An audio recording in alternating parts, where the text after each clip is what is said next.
The dark story of America's largest mansion. Biltmore, Christmas, 1895. Beyond the gates in the Blue Ridge Mountains stands a house that doesn't feel like a house. Callous stretched across 4 acres under one roof.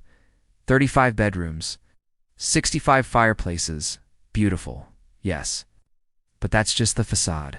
Behind these walls are hundreds of invisible hands. Boiler rooms, long corridors for the staff, coal and steam. The bills pile up like a snowstorm. Then taxes, the Great Depression, empty halls. To save the dream, the family must open their private world to crowds. A museum instead of a home. Tourism instead of quiet. And there's more female leadership, bold decisions, and a price you don't see on postcards. Can beauty make you immortal if it slowly eats your life? And the real question? Who actually paid for Biltmore? And how much does this dream cost today? If you enjoy deep investigations into Gilded Age architecture and the families who built it, like, subscribe, and tell me in the comments which house to explore next. Your support makes these detailed stories possible. Thank you for being here. Let's begin. The Blue Ridge Mountains hold snow like a secret. The air tastes of wood smoke and pine. Beyond Asheville, North Carolina, past forests that run for miles, a private road climbs, iron gates, a curve upward, and then a residence that refuses the word house. Biltmore. 4 acres under one roof. 35 bedrooms, 65 fireplaces. A banquet hall whose ceiling soars roughly 70 feet. A library holding about 10,000 volumes. Beneath the stone and oak, a marvel of modernity for 1895, electric lights, elevators, central heating, call buttons, and even fire alarms. Numbers signal magnitude, but they do not deliver the sensation. Stand in the entrance hall and look up. Stone climbs for 3 stories. Barrel-vaulted ceiling carries carved oak in painted detail. Polished marble underfoot, stained glass filters, winter daylight. The architecture is stage 2 overwhelm, to announce that you have stepped into something deliberately extraordinary. Step past the showpiece rooms. The library. The winter garden with its glass roof and fountain. The banquet hall with its triple fireplace, and another face appears. Behind the beauty lies infrastructure. Deep in the basement, boiler rooms burn coal to feed the heating system. Storerooms hold linens, china, crystal, and silver in careful order. Kitchens laid out not for a family, but for an operation. Servants' quarters, narrow staircases hidden from guests, corridors acting as arteries unseen. So fires are lit before dawn, water runs hot, and breakfast appears the moment it is wanted. Biltmore employs well over 100 people. Maids, footmen, cooks, laundresses, stable hands, gardeners, foresters, drivers, electrical engineers, plumbers. Each post has a purpose. Remove one, and the mechanism falters. The cost of keeping Biltmore alive is heavy. Coal comes in by the ton. Provisions are purchased in bulk or produced on the estate. Wages go out every week. Maintenance never stops. Leaking slates, hairline cracks in plaster, pipes giving way in a cold snap. The heating plant alone demands daily checks and seasonal overhauls. Christmas of 1895 is a triumph. For a handful of days, the dream feels whole. But beneath the celebration, a quiet pressure gathers. The house is magnificent. And it is also a machine that devours resources at a pace difficult to sustain. The beauty is real, the cost is real. Together, they will govern every choice that follows. An unspoken question, present that morning, and sharper with each passing year, begins to form. How long can this last? To understand what comes next, you have to understand who made this place and why. George Washington Vanderbilt II, born in 1862, heir to America's wealthiest family. His grandfather, Cornelius Vanderbilt, built a transportation empire of steamships and railroads. Fortune was staggering. George was different from his brothers. While they raised palaces in Newport and New York, hosted glittering parties, and chased society's approval, George disappeared into books. Shy, soft-spoken, uneasy in crowds, he spoke 8 languages. His passions ran to art, literature, horticulture, and forestry. He traveled often to Europe, studying architecture, visiting great estates. absorbing how buildings and land could function as a single purposeful whole. By his mid-20s, he had decided on something his brothers did not want. Not a showpiece for entertaining, but a private retreat, a working estate. A place to read, think, manage forests scientifically, and live quietly amid beauty and order. The question was, where? The vision was now set. The designers were in place. The next step was to build. It demanded resources, logistics, and human labor on a scale North Carolina had never witnessed. Building Biltmore was never a matter of just hiring contractors and waiting. George Vanderbilt's vision demanded planning that bordered on military precision. Richard Morris Hunt, the architect, designed the house in a grand French chateau style. He calculated every proportion, balancing symmetry with lively massing. Corner towers anchored the composition, and a portico provided a sheltered arrival.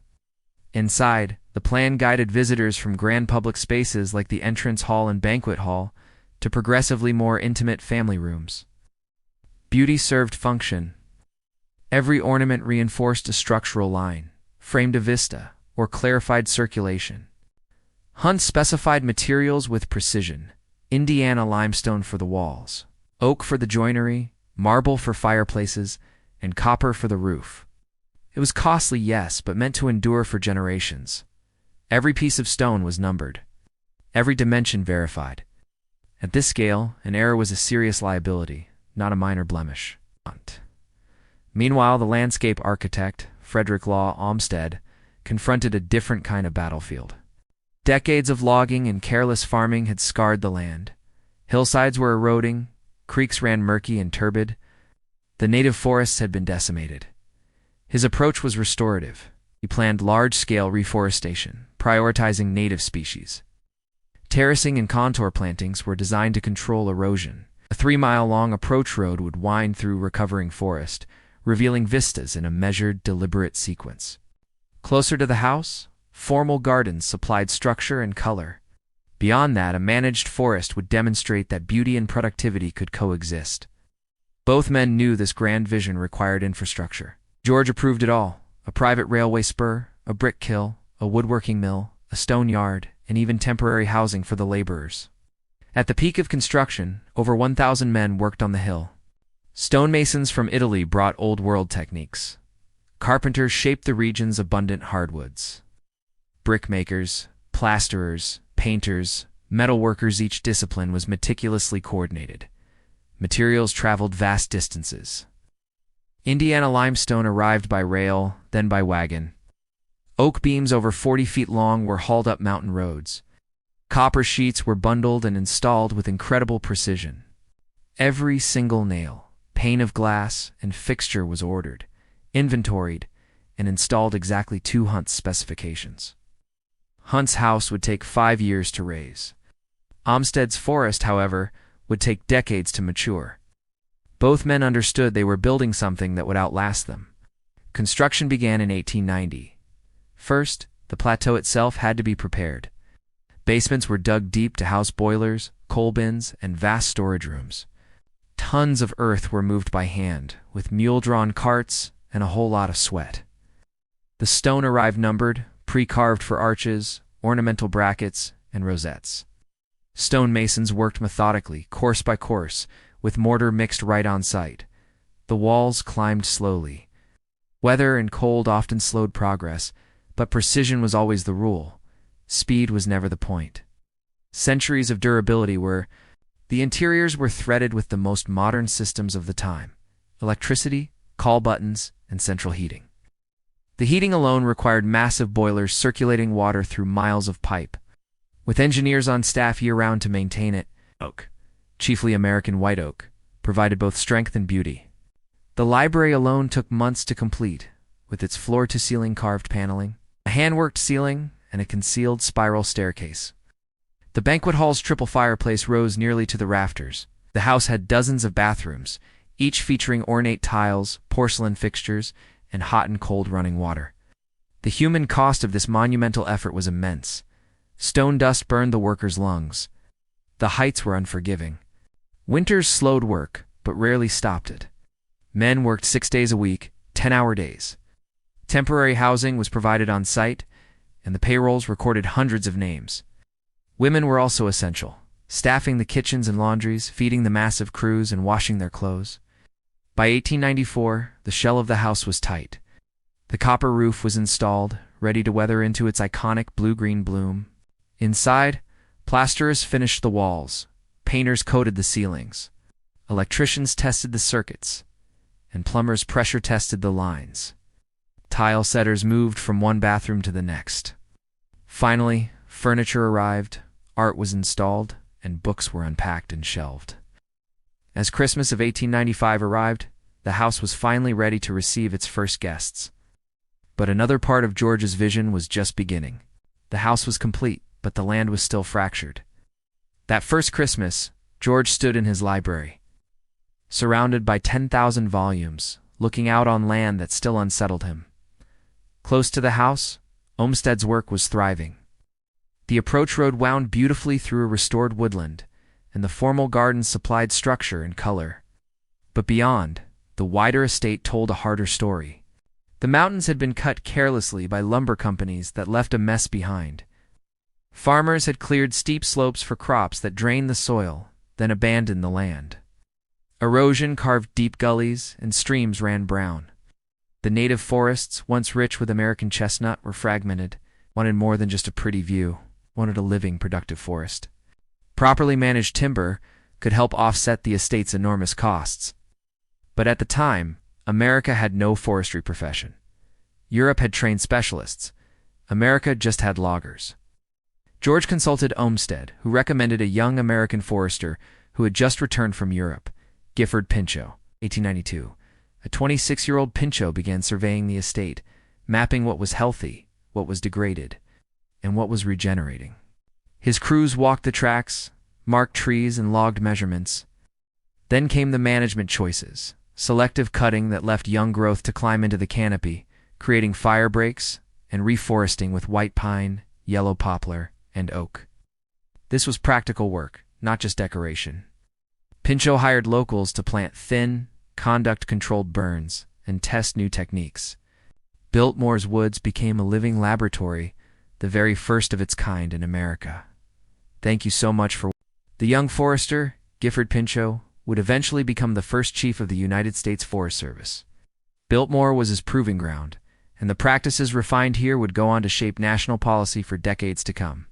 After Pinchot left, George replaced him with Carl Schenck, a German-trained forester. At 1898, Schenck founded the Biltmore Forest School, the very first forestry school in America. Students lived right there on the estate, learning by doing. They marked trees, calculated timber volumes, laid out roads, and even conducted controlled burns. They studied soils and diagnosed tree diseases. Over the next 15 years, hundreds of foresters trained here, carrying the principles of scientific management across the entire nation. A simple yet revolutionary idea began to spread. Forests could be productive and sustainable, and deliberate care always outperformed exploitation. The house dazzled visitors, and the forest changed an industry. But both demanded constant funding. Christmas of 1895 arrived with a blanket of snow and a feeling of great anticipation. Fires glowed in the hearths, and electric lights washed the rooms in a soft, warm glow. The winter garden shimmered under its glass roof, its central fountain adorned with beautiful seasonal greenery. The grand banquet tables stood prepared, and music floated through the corridors. Visitors would first glimpse the facade through the trees, and then the full, breathtaking view would reveal itself. The entrance hall soared 3 stories high, with stone walls, carved oak, stained glass, and polished floors. The sheer scale announced that you had entered somewhere truly extraordinary. But the technology was just as impressive as the architecture. There were switches that lit rooms instantly, elevators that glided between floors, hot water in every bath, and central heat that kept temperatures comfortable across a building the size of a small museum. To keep this magnificent place alive, Biltmore required a staff of more than 100 people. Maids cleaned, changed linens, and guarded every polished surface. Footmen served meals, stoked fires, and answered call buttons. Cooks prepared meals for both the family and the staff. Laundresses wrestled mountains of linens. Engineers tended the boilers and the complex electrical gear. Groundsmen maintained the pristine gardens and approach roads. The winter garden shimmered under its glass roof, its central fountain adorned with beautiful seasonal greenery. The Stable hands managed the horses and carriages, and foresters oversaw the vast woodland. Coal arrived by the carload.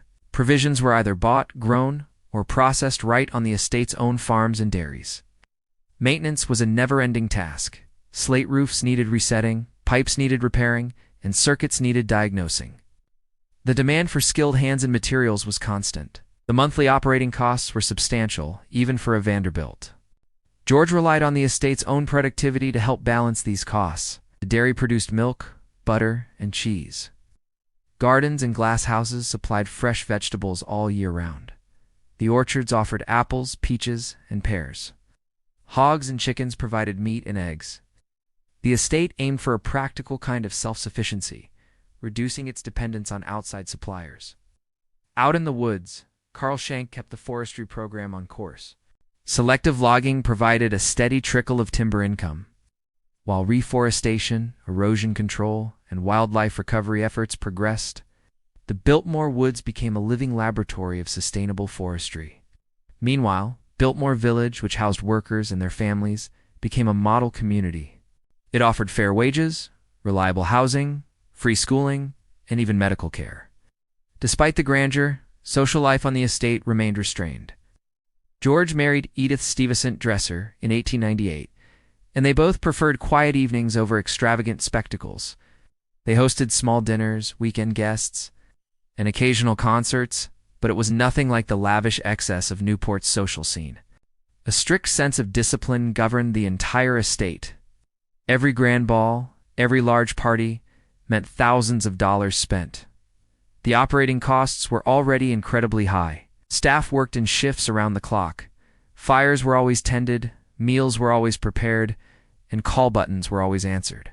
The household manager coordinated the complex schedules, while Edith personally oversaw all the domestic arrangements. Supplies arrived by rail. Blacksmiths repaired tools. Carpenters built furniture and handled repairs. A garage maintained the automobiles, as George was an early adopter of the new technology. The farms and forests contributed income, and with hundreds of people employed, Biltmore became Asheville's largest employer, and a real point of civic pride. For over a decade, this delicate balance held. The house functioned like a well-oiled machine. The forests improved. The village thrived. The farms expanded. In fact, the dairy became one of the largest in all of North Carolina, and the forests produced a steady revenue from timber. It was a testament to how productivity and care could keep such a massive enterprise running. The social life remained intentionally restrained. George avoided spectacle, valuing arithmetic just as much as he valued a pleasant temperament. He knew that every grand event burned through money and resources that were needed elsewhere. The daily operations ran like a carefully planned choreography, with every single worker fulfilling a critical role in the grand performance. But this equilibrium was fragile. Cash had to flow continuously. Any shock to the system, like a market slump or a recession, would be felt immediately. And then, Washington changed the rules. In 1913, the 16th Amendment to the Constitution was ratified, creating the federal income tax. Until then, wealthy Americans had paid very little in the way of direct taxes. Suddenly, a significant share of George's income, the very income that paid for the coal, salaries, and the constant repairs, was now going directly to the government. The operating costs, of course, did not go down. The house still demanded fuel, labor, maintenance, and supplies. But the money available to pay for it all began to shrink. Cuts became necessary. Travel was curtailed, purchases were deferred, and non-critical maintenance was postponed. Vacant positions were not always refilled. These were incremental, cautious adjustments designed to preserve the core function of the estate. George hoped that Biltmore could adapt, that productivity could climb while expenses were shaved, and that the delicate equilibrium could be restored. But time was running out. In March of 1914, George traveled to Washington for a medical consultation. Complications from appendicitis had worsened suddenly, demanding emergency surgery. On March 6, 1914, George Washington Vanderbilt II died suddenly at the age of just 51. The shocking news arrived at his sprawling Biltmore Estate by telegram. For the staff, the nearby village, and the entire region, it was a profound blow. George had been a quiet, unassuming man, yet his grand vision had shaped everything around them. He was the architect of not just the magnificent house, but also the pioneering forestry program, the countless jobs, and the civic support that defined the community. His passing left an immense void, a sense of uncertainty hanging over the future of this American castle. For his widow, Edith, the loss was both deeply personal and operationally catastrophic. Overnight, she inherited a massive, complex, and incredibly expensive enterprise. George's will was clear. Edith would have lifetime control of Biltmore, which would then pass to their daughter, Cornelia. This inheritance included the house, all the lands, the farms, the forests, and all the obligations that came with them. The problem was money. The estate's operating costs were enormous and largely fixed. While the farm and timber revenues brought in some income, the vast majority of the budget had always been covered by George's personal investment income. Now, with federal taxes and the costs of settling his estate, that financial lifeline was severely diminished. Edith, now a widow at 43, found herself at a crossroads. The math was stark and unforgiving. Biltmore cost far more to run than it generated. Without a radical change in strategy, the estate's capital would be completely exhausted within a decade. She faced an impossible choice. She could try to preserve every single piece of George's vision and risk total bankruptcy, or she could make agonizingly difficult decisions to ensure that at least a part of his dream would endure for future generations. The weight on her shoulders was immense. She wasn't just a grieving widow. She was the sole guardian of a teenage daughter and the employer of hundreds of people whose livelihoods depended on the estate. She understood that sentiment couldn't pay the bills. Love alone wouldn't keep the boilers firing or the staff paid. So, with a clear head, she got to work. She hired a team of accountants and lawyers to dissect every ledger, every contract, and every expense. The numbers they presented were sobering. The annual operating costs hovered around $250,000, that's roughly $7 million in today's money. The estate's own revenue only covered about a third of that. The rest had to come from investment income, which was already shrinking. The arithmetic was ruthless, and it demanded action. Edith made a brilliant strategic choice. She decided she would preserve the house and the core. Grounds at all costs, this was the irreplaceable heart of George's vision. Everything else, including the vast forest holdings, was on the table. In 1915, she opened negotiations with the federal government. The newly formed U.S. Forest Service was actively looking for large, connected tracts of land to create national forests, and Biltmore's scientifically managed lands were a perfect fit. They were a model of conservation, exactly what the government was looking for. The negotiations were complex, involving surveyors, government officials, and endless legal documents. But Edith persisted. In 1916, the sale was finalized. Approximately 86,700 acres, nearly two-thirds of the entire estate, were sold to become the core of the new Pisgah National Forest. The sale was a masterstroke. The funds it generated allowed Edith to pay off the estate's debts and create a financial cushion for what remained. And George's pioneering forestry experiment didn't die. It simply continued under federal care, preserved for the public. Edith shrewdly retained about 8,000 acres around the house, and the village a far more manageable size, that allowed her to focus her limited resources on the core estate. With the land sale complete, Edith turned her sharp analytical mind to the daily operations. She began implementing gradual staff reductions, mostly through attrition and carefully targeted layoffs. The massive household staff, which had numbered over 100 in George's time, was methodically reduced to around 60. She prioritized essential maintenance. Keeping the heat, electricity, and plumbing running was non-negotiable. Cosmetic work and non-essential repairs were delayed. Entire wings of the enormous house were closed off. Vents were sealed to save precious coal. Elaborate gardens were simplified to reduce upkeep. Lavish, entertaining became a thing of the past. Guest lists shrank, and travel was kept to a minimum. Her primary focus now was on her daughter Cornelia's education and keeping the estate solvent. Management style was calm, unsentimental, and incredibly precise. She reviewed detailed ledgers every single month, questioning every expense, no matter how small. she knew that restoring the full glorious vision of George's Biltmore was simply impossible. Her new goal was lean continuity, creating a smaller, more efficient operation that could live within its means. And for a while, it worked. Throughout the 1920s, her strategy held firm. The estate stabilized. The bills were paid on time, the remaining staff received their wages, and the magnificent house was maintained. Cornelia grew up, got married, and began a family of her own.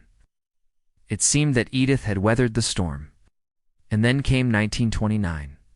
The stock market crashed, and the world plunged into the Great Depression. The very investments that underwrote Biltmore's operations lost much of their value. Suddenly, the cash flow needed for wages, coal, and essential repairs became dangerously uncertain. The economic crisis hit the region hard. Tourism, a potential source of income, completely evaporated. The farms and forests still produced some revenue, but it was nowhere near enough to cover the massive expenses. Making further cuts was a dangerous game. A stone building of that size demands constant care. Neglect invites water damage, rot, and the catastrophic collapse of plaster and ceilings. For a moment, Edith considered selling. Real estate brokers proposed breaking up the remaining land, but in the depths of the Depression, there were simply no buyers. The mansion itself, too large and too costly for any private individual to maintain, would have almost certainly been torn down. Yet, Edith endured. Through sheer will and an unshakable sense of duty, she held on. She was pragmatic, disciplined, and tough. She had already steered Biltmore through one financial storm after her husband's death, and now she would navigate it through another. It was her quiet, steely determination that ensured Biltmore survived the Great Depression, keeping George's incredible legacy alive for all of us to experience today. With finances tight, Edith Vanderbilt considered a radical, almost scandalous step for someone of her class, opening Biltmore to paying visitors. Privacy was sacred, but practicality ultimately won out. Tours could generate much-needed income and provide work for the people of Asheville, hiring guides, ticket takers, and grounds crews. In March 1930, Biltmore made its public debut. Tickets were just $2.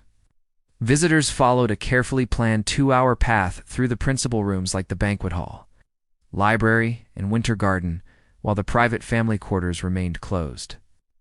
The response exceeded all expectations.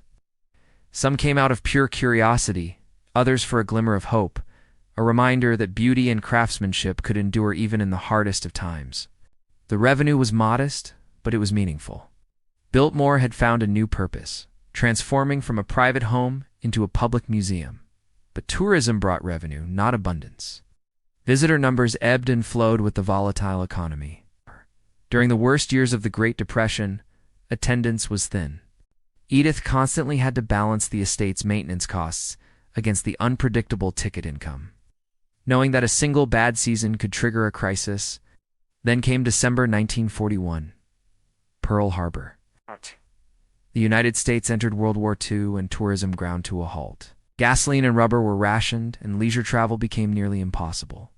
The visitors vanished, and Edith faced yet another financial cliff. An unexpected solution appeared from an unlikely source. The National Gallery of Art in Washington, D.C. needed a secure, secret location to store its priceless works, protecting them from potential wartime threats. Biltmore's remote location, solid structure, and stable climate made it the perfect choice. In 1942, the shipments began, arriving discreetly at night under heavy guard. The crates held masterpieces by Rembrandt, Raphael, Vermeer, and Gilbert Stuart, including his iconic portrait of George Washington, the very image from the $1 bill. For years, the estate served as a high-security art vault. Federal guards patrolled the grounds, ensuring the safety of the nation's treasures. Edith received rental income that kept the estate afloat, while tourism was non-existent.